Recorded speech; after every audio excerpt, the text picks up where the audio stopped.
What's going on, guys? I'm Tyler, and I'm here to let you know that A Wrinkle in Time is no perfect movie. So, A Wrinkle in Time focuses on Meg Murray, played by Storm Reid, who's dealing with the disappearance of her father, a famous physicist played by Chris Pine. But then she's visited by these three interdimensional beings, let's just put it that way, named Mrs. Who, Mrs. Whatsit, and Mrs. Which, played by Mindy Kaling, Reese Witherspoon, and Oprah Winfrey. And she learns that her father is being held on a distant planet, so she teams up with her little brother Charles Wallace and her classmate Calvin in order to go save him.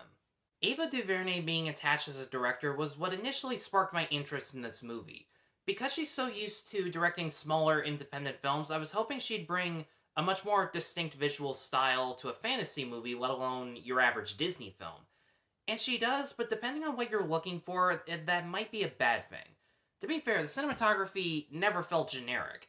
Instead of your typical shot reverse shot technique, there's more of an emphasis on long distance shots and close ups to portray the character's emotions. So, for example, a scene can start off in a wide to show vast empty space and make our character seem lonely, and then cut to a close up of their reaction.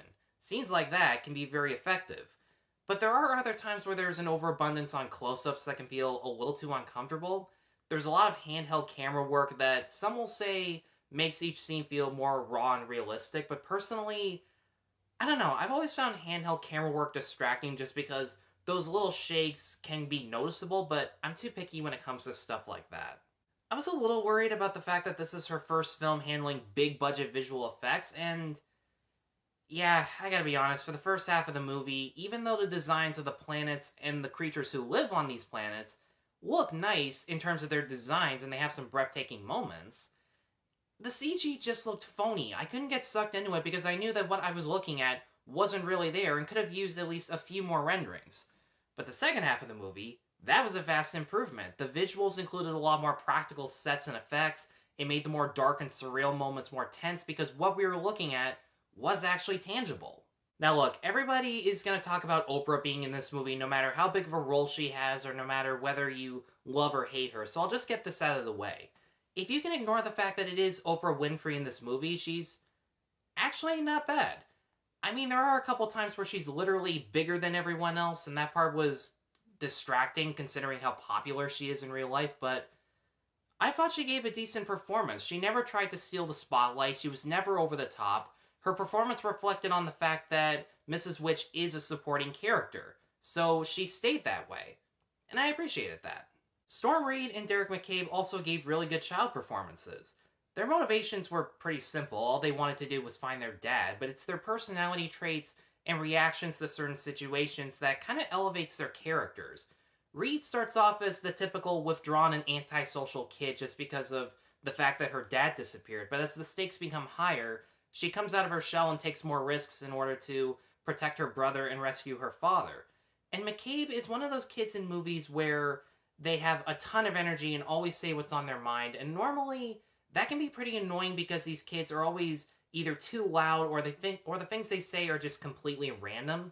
Neither of those things happened with this kid, and I really dug that. His pitch and line delivery was always on point.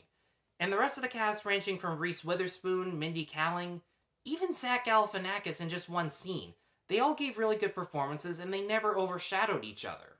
Now, as I said before, the second half of the movie has the most stunning visuals, but it's also the most fluidly paced half too.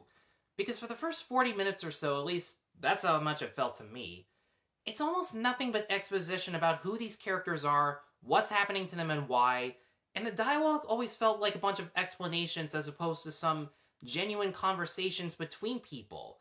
And it affects the actors' performances in a really bad way because even though the actors are all trying their best, I understand that, their lines don't have a lot of emotion or anything motivating to express.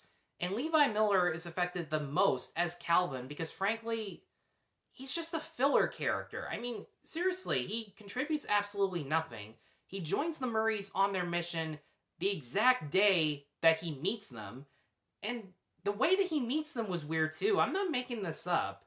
The reason he bumps into them as they're walking their dog is just like, apparently he was doing his homework, but then something called to him telling him that he should be there. So he's the creepy guy at a party or something? Okay, Whatever. A Wrinkle in Time does have a lot going for it. For the most part, it is visually gorgeous. For the most part, it is well acted. But if you were to give an extra 20 minutes to the beginning of the movie and give more time for the characters to be fleshed out, A Wrinkle in Time would have been a good movie. Instead, it's just okay. And for that reason, I'm going to give A Wrinkle in Time a 3 out of 5.